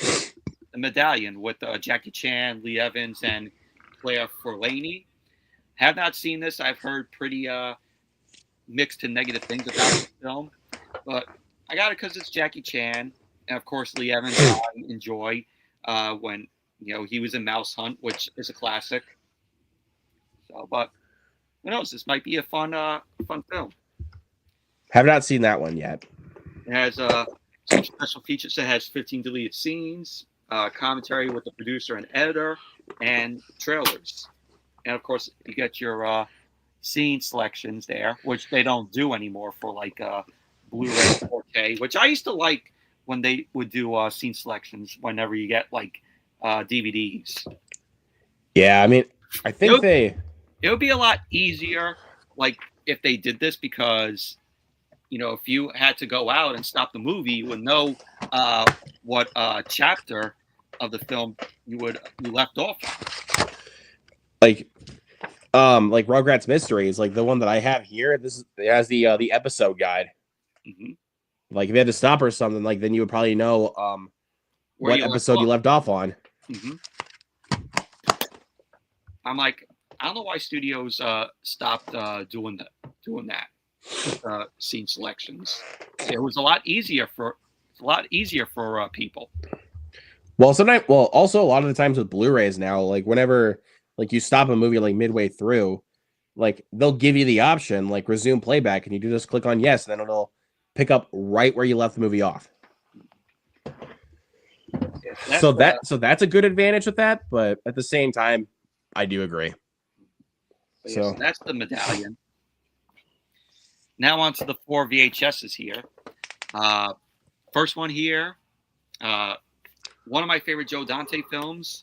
Very underrated. I have this on Blu-ray, but I just had to get it on VHS because I love the cover art to it. Inner Space. I've never seen Inner Space. And I'm like, when he said that on the Hangout, I'm like, you never seen Inner Space? I've never seen it. Dennis Quaid's in it. Martin Short, Meg Ryan. Like, of course I've heard of Inner Space. It's just I've never seen it. It's a good movie. One of my favorite Joe Dante films. But whenever I think of Joe Dante, I always think of Gremlins. That's the film that he's mostly known for. I mean of course, it's Gremlins. A lot of people say like The Howling. The Howling is good too, but it's no Gremlins. It's no Gremlins, yeah. I'm trying to think of another great. This one's one of my favorites. So before you go ahead and show the tape, one of my favorite Joe Dante films is The Burbs with Tom Hanks. Very dark movie, but damn funny. And I love Matinee, which is very underrated. Old Restless mentioned that one. Another one, I haven't seen it. Yeah, Matinee, you should definitely check out. I definitely do want to check it out. I mean, it's got John Goodman, and I love John Goodman. Aubrey Katz from Hocus Pocus is in it. All right, I'll give it a watch. But I'm probably gonna wait until after October to check it out because I mean it's spooky season. If you get Matinee, pick up the Shout Factory release. The Shout Select one, isn't it? Shout Select one, which I have. It's a good edition. Okay. Good edition with a lot of features on it. And it also comes with the short Mant, which they incorporate into the film. I mean, Shout Select or just Shout Factory and Scream Factory in general, they always have like a shitload of bonus features. So, I mean, even like the Scream Factory version of Child's Play I have, like that is a shitload of bonus features. I have that too. So, there you go. Cyber Warrior says, I don't really like Gremlins. What? I mean, it's fair. It's fair. I mean, because I'm just going to be fair on my end. I grew up watching that movie multiple times. Like, that was a film when I was a kid, I was obsessed with. I mean, hell, if you guys remember at my parents' house when I still lived there, I had a poster in the background. And I've had that poster for over a decade. So pretty much basically this is like this film is like a little bit like that film Fantastic Voyage, where they go into somebody's body. So pretty much Dennis Quaid goes into Martin Short's body and things go haywire. I mean, with that kind of concept, of course things would go haywire. But it's such a fun movie, really funny. But here's the label. That is definitely an old school copy. You know, labels fade in. No print date on it, but the box. Well, I mean, the print date's covered by the end labels, so. Yeah, it's a original release, so 80. Is it 80? 87? 88 release. Close. Because the film came out in 87. The film came out in 87. Okay. This belonged to a Wanda Gray, so I got your tape. I got your old tape here in my prized possession. Yeah, there's a couple of Blu-rays I have that have those stickers on them of the person that it used to belong to. Which I don't like, though. Yeah, I like to have a VHS that's like still like original without scribbled names on it. Like, how about this? Like my copy of Nightmare 5. Like, no scribbles. Yeah, I like to own VHS. Again, I know this is a bad example, but this is like the closest one I have to me right now. So, anyways, go ahead and continue. Next one is a classic. I have it on Laserdisc. I don't have it on Blu-ray or anything. 4K, I think. They released a 4K for so much money. I don't know why, but it is The Never-Ending Story. Classic. That's a classic. Barrett Oliver, Noah Hathaway, directed by Wolfgang Peterson. That man would go on to direct Air Force One. Air Force One. He directed The Perfect Storm. Perfect Storm, Poseidon, the Poseidon remake, which is a guilty pleasure. I like it. I'm a 50-50 on that one, but I do want to pick up the Arrow Video release of it.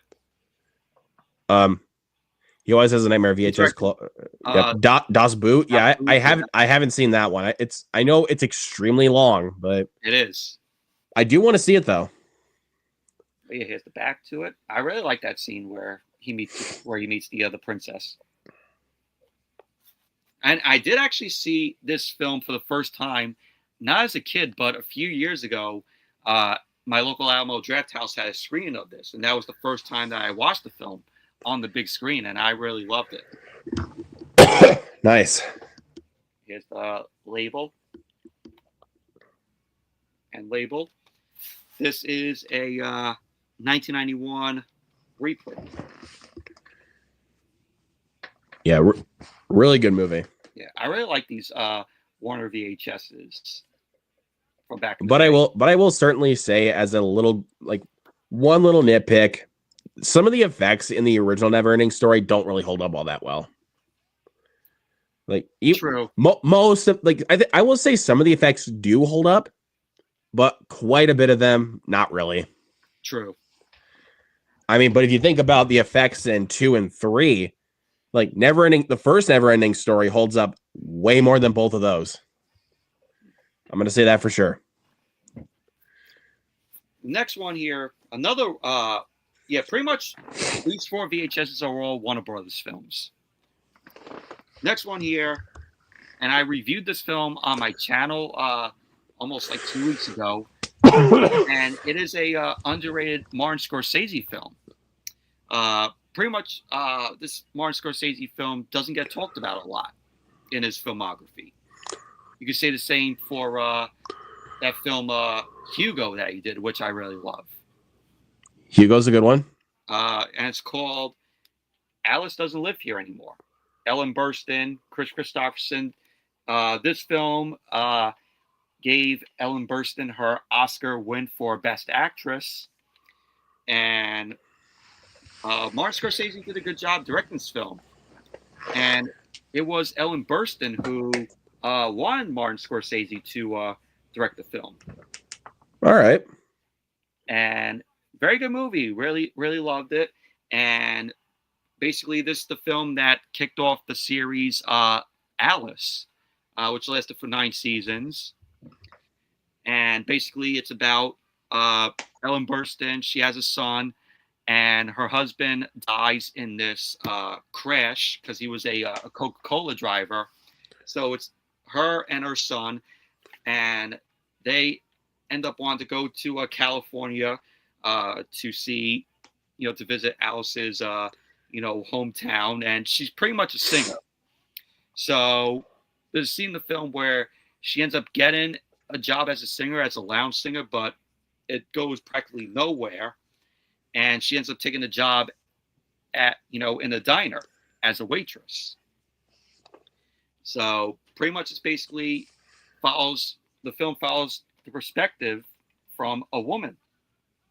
All right. Which was very rare at that time.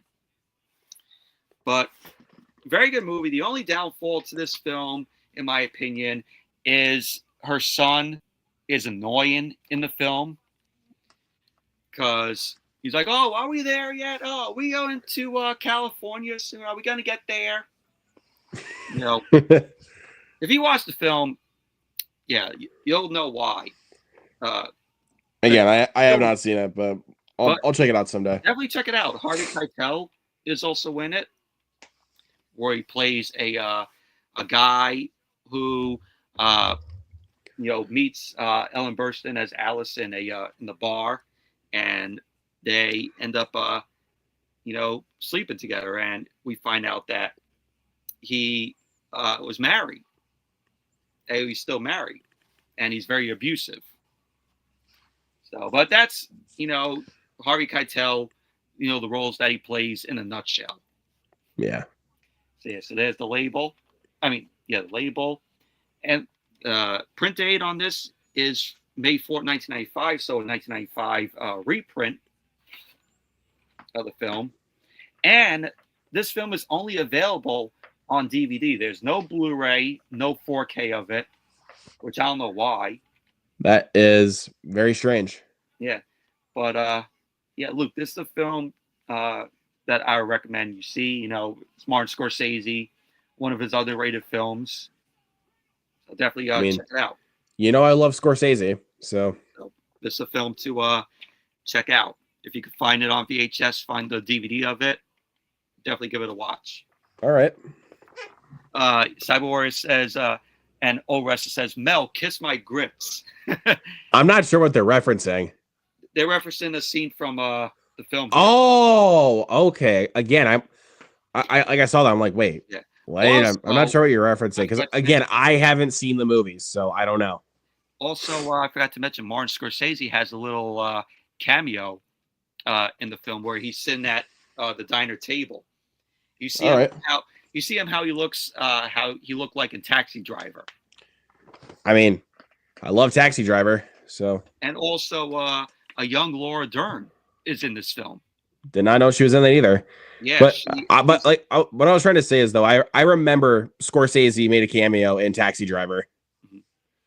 Yeah, I did not know he made a cameo in Alice Doesn't Live Here anymore. Yeah, Laura Dern. If you see her, she's a small girl, and she has she's wearing glasses, and she's eating an ice cream cone. So you'll see her if you see the film. All right. Last one here. Have it on DVD. Have it on Laserdisc, and this film is getting released on 4K in December from Criterion, which I am looking forward to picking up. Glad that's getting a Criterion release. Pee-wee's Big Adventure.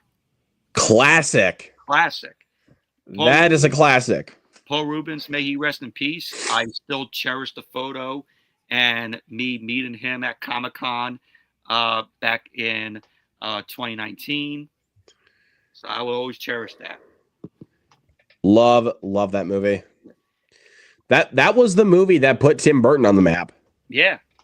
And because that was his like first feature. That was what led him to direct stuff like Beetlejuice. And Paul Rubens selected Tim Burton because Paul Rubens saw Tim Burton's short film Frankenweenie. And after he saw that, he went to Warner Bros. And said, I want Tim Burton to direct the film. So that's how Tim Burton got to direct the film, thanks to Paul Rubens. There you go. And this is a reprint. The label. And it was printed on December 20th, 1996. So this release might still have the 1984 Warner Home Video logo. Even though despite the fact that it has the 96 logo on there. Yeah. Because even though I think Twister was the first one to have that logo on the box, it still has the 84 logo. Mm-hmm. So there you go. That's what I picked up. All right. I'll show these off next. So I got this from Amazon last week. I did pre-order this. It is the Criterion of the French Dispatch. Wes Anderson flick, of course. Yeah, and this did, of course. I mean, of course. But I am going to wait for the sale to. I am going to wait for the sale to pick up the last few movies I need on Criterion of his, which are Moonrise. You got to get that Wes Anderson set with like all films. That depends on how much it goes for on sale, because if it's still like at least like over 200, I'm still not going to do it. But I only have 3 films I need to upgrade to Criterion of his, which are Moonrise Kingdom, Grand Budapest Hotel, and Isle of Dogs. That's really it. Hopefully, they'll go down for Black Friday, maybe. Well, I mean, the Criterion sale, it's part of the Criterion sale, not really part of the Black Friday sale. But I don't know. I mean, I would like to have that box set because you guys know I'm a big Wes Anderson fan. But that price for that's a little spendy. But also, I really love the artwork for this thing. Look at that. Or somebody send that set to Luke as a gift. All right, let's show this. Cool artwork. I mean, a lot of Wes Anderson Criterions have amazing artwork. And of course, like all Criterions, it comes with a booklet. This also did come with a poster, which I already hung up. I'll go ahead and take the discs out and I'll show you the artwork inside.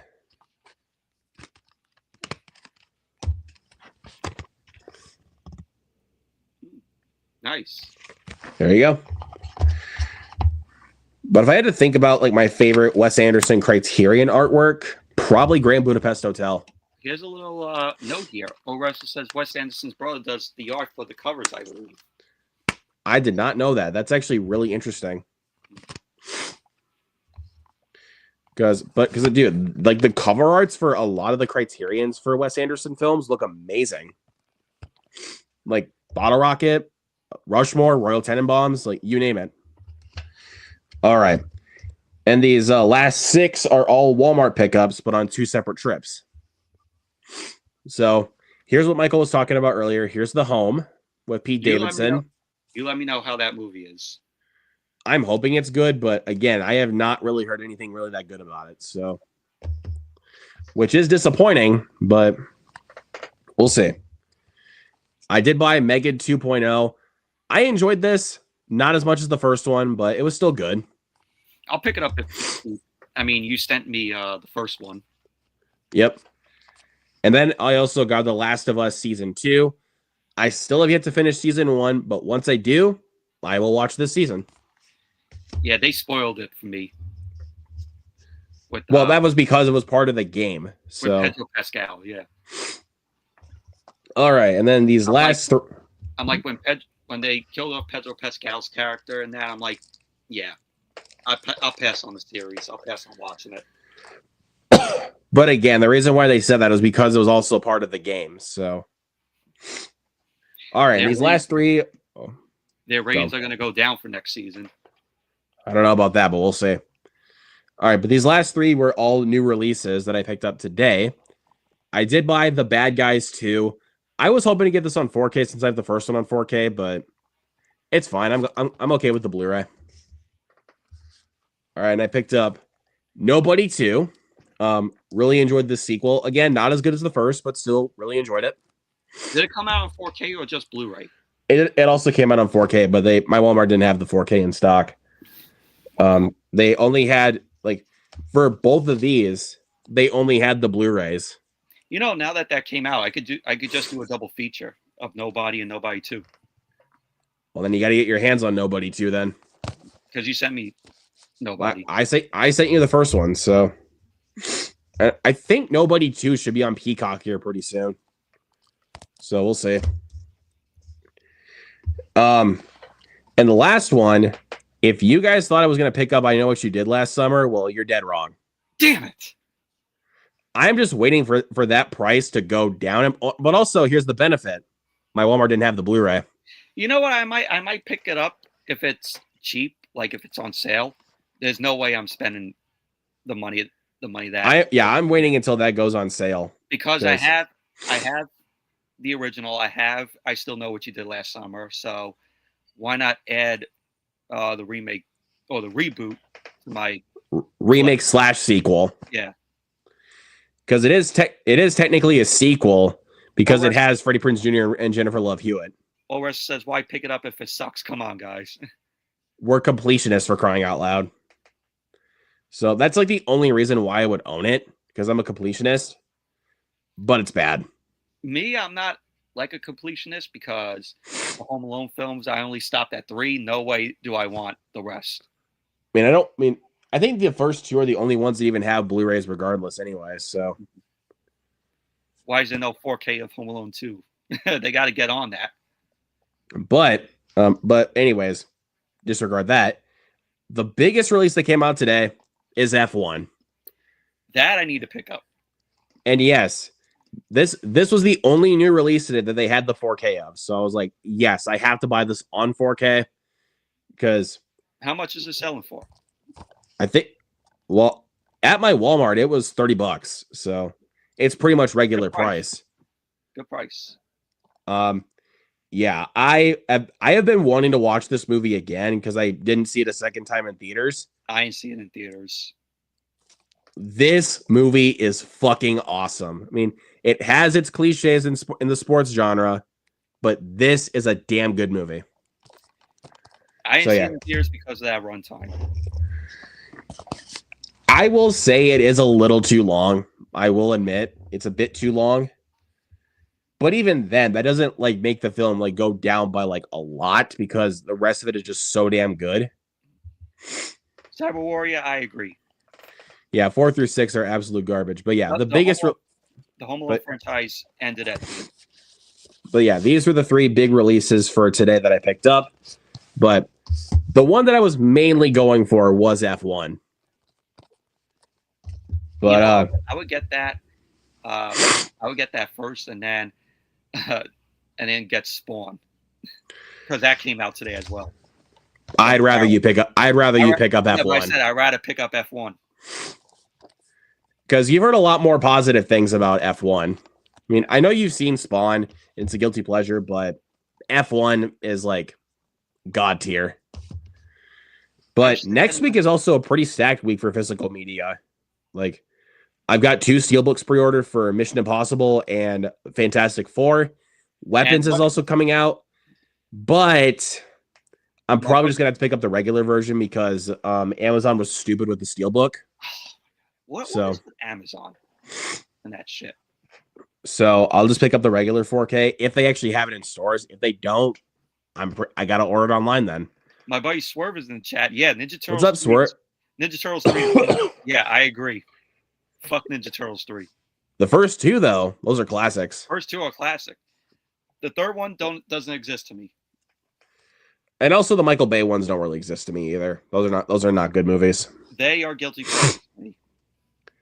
Give me the 2007 TMNT over those 2 movies. I'll say, even though the Michael Bay produced Ninja Turtles films are guilty pleasures for me, I still think that the original first 2 live action films are better. Like, at least you can admit that, because honestly, those are bad movies. Like, they just make the Turtles gigantic and they just completely miss the point of what made the Turtles cool. I mean, yeah, they still have good bonds, but like they completely missed the point because they made the Turtles like giants and like superhuman kind of Ninja Turtles. Like, because it was supposed to be initially called Ninja Turtles and not Teenage Mutant Ninja Turtles. And now they want to do, I heard they're still trying to get a R-rated Ninja Turtles film out. I don't know about that, but I know they're still working on that sequel for Mutant Mayhem, which I want to see because I fucking love Mutant Mayhem. I have not seen it, but I've heard good things about it from you. It actually like lives up to the title of Teenage Mutant Ninja Turtles. Like the turtles are actually voiced by teenagers. Like, we don't get that in Ninja Turtles. And Jackie Chan voices Splinter. Yep, he's Splinter. And you also got Seth Rogen and John Cena as Bebop and Rocksteady. And you get Paul Rudd as Mondo Gecko, dude. And Ice Cube as Superfly. A lot of great casts in that one. Cyber Warrior says Ninja Turtles 3 can burn in a dumpster fire. I agree. ORES says the turtle design looked very odd. Yep. I don't know what they were thinking with the turtle design, 100%. But I'm trying to remember. Oh, yeah. Ray Fillet. Are you familiar with that character, Ray Fillet, in Ninja Turtles? He's voiced by Post Malone in Mutant Mayhem. Oh, my God. But again, you got to admit, though, that's a freaking great cast.